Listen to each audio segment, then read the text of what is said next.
Hello model building enthusiasts. Today we continue building our MiG-17 FRESCO C from MO in 1/48 scale. After dealing with the cockpit and engine in part 1 and 2, we will talk about the preparatory measures for painting. I hope you enjoy it. Leave me a comment and subscribe to the channel if you like. Just click the button below and now let's get started. So first we start with a part of the aircraft that will be difficult or impossible to reach later on. It is therefore advisable to think carefully about what you want to paint or vanish, when and how. Unfortunately, I had a painful experience during this build that made me break out in a cold sweat. First, you should always follow the instructions strictly, and second, you should think carefully about what you are gluing together and when. In my case, I almost couldn't get the instrument panel into the cockpit and had to improvise a little, so I wouldn't have to take half the aircraft apart again. Sometimes it is worth reading the assembly instructions carefully and checking off the components.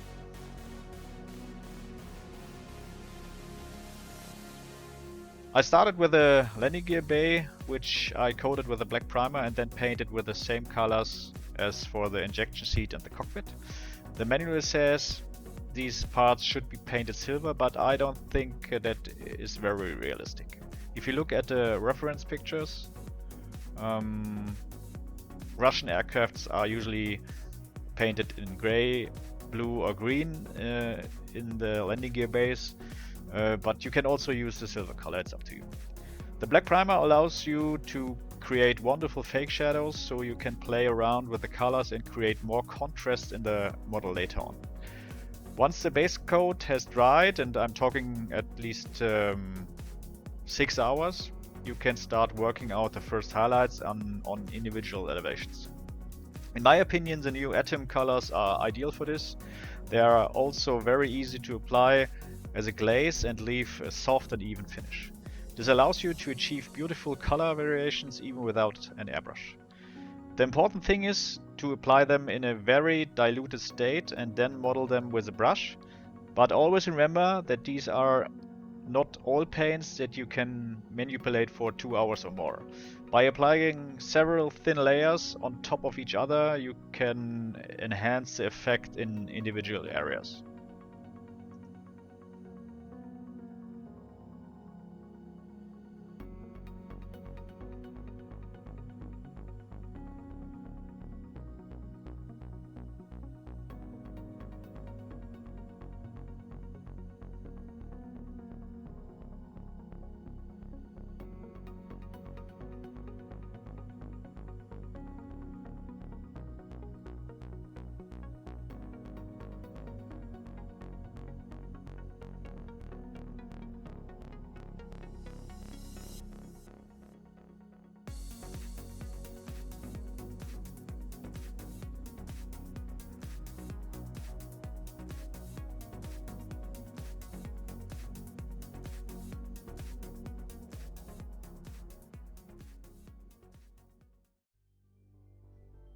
You can trace the cables and wires laid in the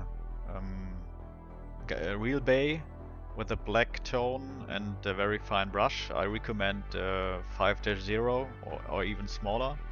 It is important not to have too much paint on the brush and not to choose a consistency that is too thin.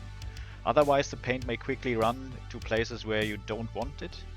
But don't worry, Atom paints or Atom colors provide excellent coverage, and any mistake can be easily corrected with a thin coat of paint without leaving unsightly brush marks. This would be much more difficult with Tamiya paints, as you could easily dissolve the paint layer underneath with a brush and leave unsightly marks. So it's safe to say that Atom colors or Atom paints are simply ideal for brush painting. Take your time with the lines and take enough breaks to keep your hand steady. In addition to the paint shaft in the wings, paint the inside of the cockpit and the end of the paint shaft on the fuselage. You can spray a little further over these areas to avoid creating unsightly transitions.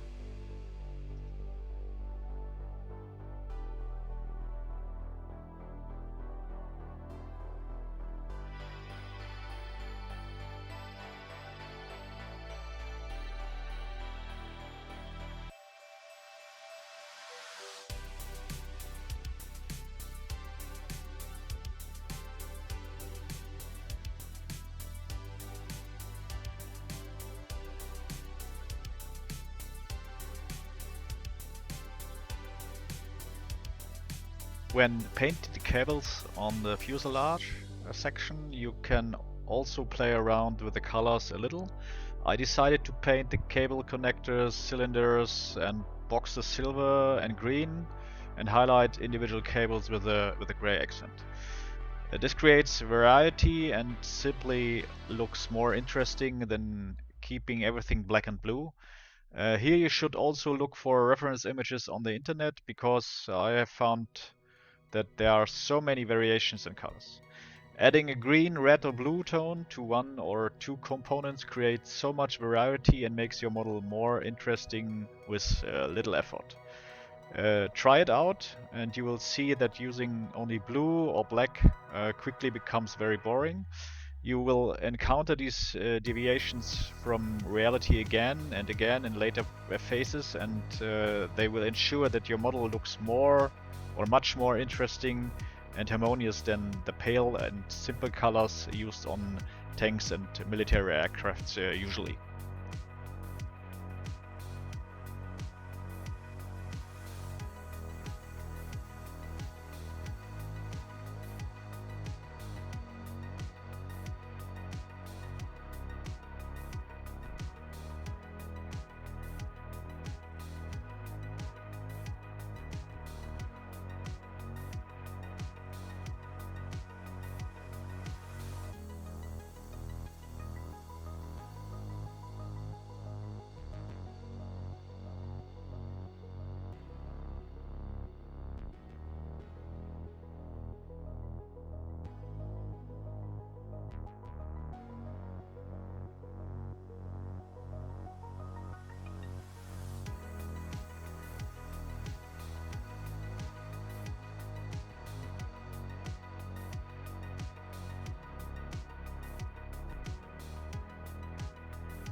Once all components are completely dry, and I recommend at least 24 hours, you can further increase the contrast with a pin wash.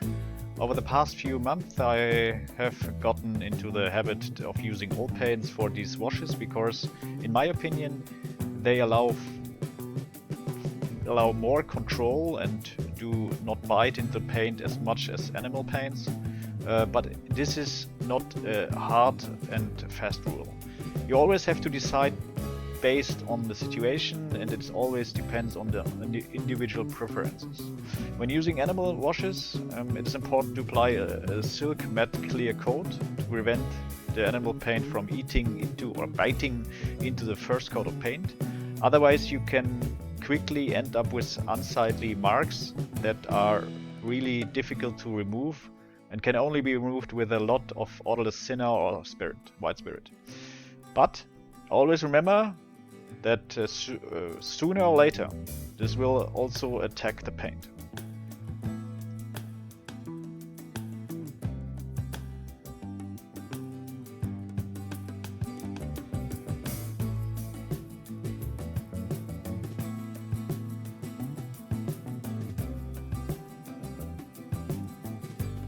If you want to use several colors, for example brown or gray tones, to better represent dirt, you must or need to remember to to let the oil paints dry thoroughly, and we are talking about at least 3 to 4 days before applying the other color.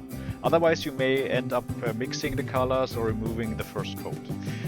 To increase the contrast in individual areas, you can apply a second or third coat of a wash, or use a small dot of oil paint and a soft brush to work out these areas and create depth.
Next, paint the air intake with an aluminium tone. Make sure that you paint the inside as well.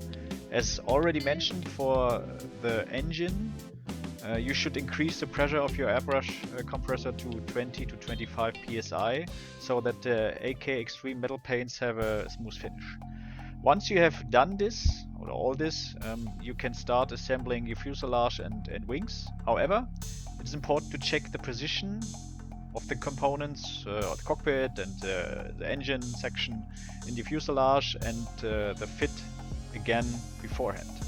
Then lightly coat the gluing points with Tamiya Extra Sand cement. The capillarity action of the glue will do the rest.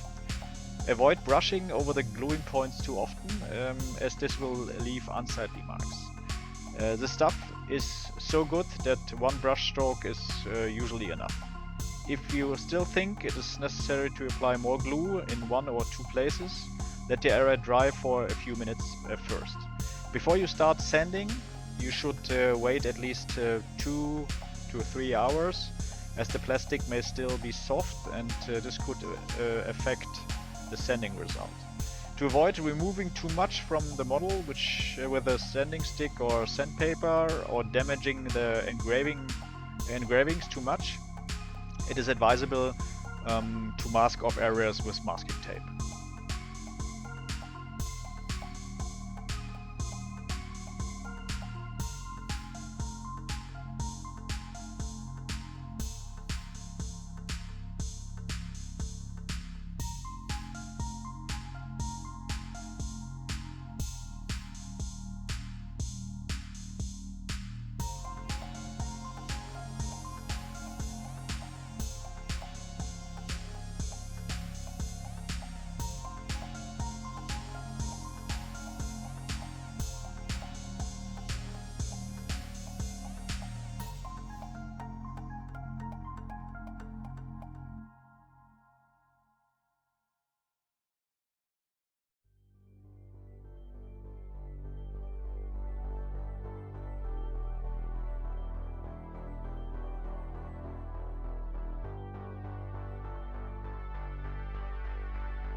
If too much of the engraving or panel lines has been removed, this is not a problem for a skilled model builder. It is often unavoidable that some areas will need to be reworked at the latest when you have to work with fillers, because the model is either a bit older or the fit is not so good due to the manufacturer. You will have to rework it. For this purpose I bought an engraving needle and a set of standard stencils. With these you can rework rectangles, ovals, circles and all kinds of shapes. When reworking the area, it is important to position the template precisely or fix it in place with adhesive tape. Work slowly with the engraving needle. applying pressure several times rather than pressing too hard once. You are always removing material, and it can quickly lead to you either drawing a line incorrectly or making it too wide. So work carefully and slowly to soften the edges a little. You can soften them with a little glue.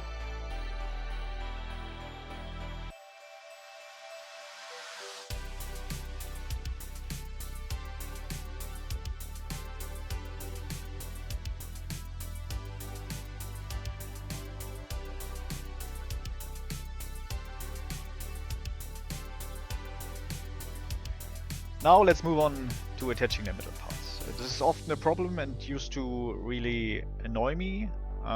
Either the parts are so small that they're flying around everywhere, or the adhesive area are so small that you end up with unsightly traces of superglue. But first things first. First remove the metal parts from the frame using a cutter or a nail scissors. Use a small metal file to remove any burrs. Be especially careful not to bend them. Unfortunately, this can happen very quickly and quickly present you with unsolvable problems or the need to buy new edged parts. The superglue should be very thin and applied with a piece of wire or a needle so that you don't apply too much glue to the metal parts. Then quickly place it on the model, let it dry, and you are done. Before applying glue to the parts, you should also do a fitting test. Since it is impossible to completely avoid getting glue on these small components or edged parts, you can easily soften or level it with the debonder from MO. But don't apply too much, otherwise the components will fall off again and you will have to start all over.